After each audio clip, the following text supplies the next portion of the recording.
13 دکامبر سال 2022 شاهزاده کریم اوغوخان چهارم رهبر اسماعیلیون جهان به سن 86 رسید. اوغوخان چهارم 11 ایون سال 1957 وقتی به جای باباش به تخت امامت نشست که همگی 20 سال داشت و هنوز دانشجو بود، او اینک 65 سال باز رهبری اسماعیلیون دنیا را بر دوش دارد و یکی از پرنفوذترین شخصیت‌های جهان اسلام در عرصه دینی و سیاسی دنیای امروزه اعتراف شده است.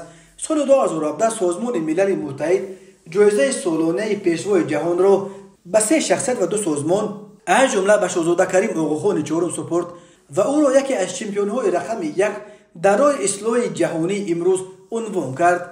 اکثر ساکنان ولایت مختار کوهستان بدخشان تاجیکستان نیز پیرو مذهب اسماعیلی بوده اوغوخان را رهبر روحانی خود می‌دانند و حاضر امام نامش میبرند. شاهزاده کریم اوغوخان بار اول ماه سال 1995 از بدخشان تاجیکستان بازدید کرد و روز اول سفر او به این منطقه هر سال همچون روز نور جشن گرفته می شود.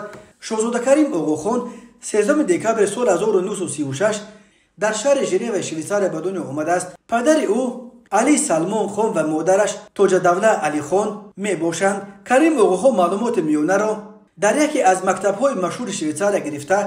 سال 1959 دانشگاه هاروارد امریکا یکی از معتبرترین مکتب‌های عالی هم امریکا و هم دنیا را ختم کرده است. کریم اوغوخان در جوانیش ورزشگر هم بود و سال 1964 در المپیاد زمستانه در اینسبورگ استریا در مسابقه لیژرانی اشتراک کرد. بابای او محمد اوغوخان یا سلطان محمد شاه اوغوخان سه قبل از وفاتش مقام امام اسماعیلی ها را نه به یکی از 2 پسرش بلکه به نبیره‌اش کریم اوغوخان وصیت کرد.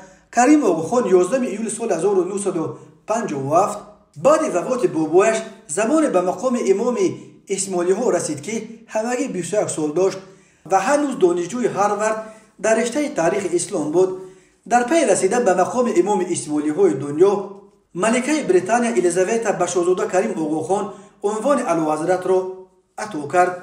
اوغوخان 49مین امام شیعیان اسماعیلی و نسل 49 از فرزندان علی ابن ابوطالب و فاطمه زهرا دختر پیامبر اسلام حضرت محمد می باشد. شاهزاده کریم اوغوخان توانست در دوره رهبریش بر اسماعیلیان جهان در زمینه نهادهای مذهبی شبکه‌های خیلی قوی تجارتی، خیریه و معارفی را بنیاد کند.